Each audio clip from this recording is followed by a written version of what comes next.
ಗ್ಯಾರಂಟಿಗಳು 100ಕ್ಕೆ 100 ಆಗುತ್ತೆ. ಅನುಕೂಲ ತಗೊಂಡ್ರೆ 95 ಜನ 100ಕ್ಕೆ 100 ತಗೊಂಡಿದ್ರೆ 95 ಜನ ಒಳ್ಳೇದು ಅಂತಾರೆ. ಮನೆ ಕೂತ್ಕೊಂಡು ಯಾರೋ 5 ಜನ ರೋಡ್ನಲ್ಲಿ ನಮಗೆ ಸರಿ ಇಲ್ಲ ಅಂತಾರೆ. ಅದಲ್ಲ ಗ್ಯಾರಂಟಿ ಅನ್ನೋದನ್ನೈತಲ್ಲ, ಜೀವನದಲ್ಲಿ ಯಾರು ಕೊಟ್ಟಿಲ್ಲ. ಈ ದೇಶದಲ್ಲಿ ಮೊದಲನೇ ಬಾರಿ ಕೊಟ್ಟಿದ್ದೆ ನಮ್ಮ ಕಾಂಗ್ರೆಸ್ ಸರ್ಕಾರ. ಇವತ್ತು 2,000 ರೂಪಾಯಿ ಯಾರು ಫ್ರೀ ಕೊಡಲ್ಲ. ಇವತ್ತು ಒಂದು ಆಟೋ ಓಡಿಸ್ಬೇಕಾದ್ರೆ 500 ರೂಪಾಯಿ ದುಡಿಬೇಕಾದ್ರೆ ಭಾಳ ಕಷ್ಟ. ತಿಂಗಳ 2,000 ರೂಪಾಯಿ ಕೊಡ್ತಾ ಇದ್ದಾರೆ. ಬಸ್ಸು ಫ್ರೀ ಇದೆ, ಕರೆಂಟ್ ಫ್ರೀ ಇದೆ, ಎಲ್ಲದನ್ನು ಮಾಡ್ತಾ ಇದ್ದಾರೆ. ಆಮೇಲೆ ವಿದ್ಯಾವಂತರಿಗೆ ಕೊಡ್ತಾ ಇದ್ದಾರೆ.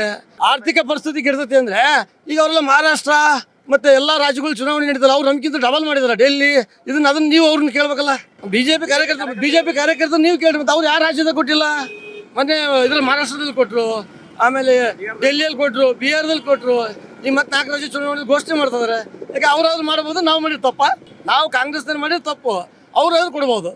ಕೊಟ್ಟಿಲ್ವ? ನಮ್ಗಿಂತ ಜಾಸ್ತಿ ದೀದಿ ಭಾಗ್ಯ ಅಂತ ಕೊಟ್ಟಿದ್ದಾರೆ, ಕರೆಂಟ್ ಬಿಲ್ ಕೊಟ್ಟಿದ್ದಾರೆ, ಅವರು ಕೊಟ್ಟಿದ್ದಾರೆ. ಅವರಾದ್ರೂ ಅಲೌನ್ಸ್ ಮಾಡ್ಬೋದು, ನಾವು ಮಾಡಬಾರ್ದು.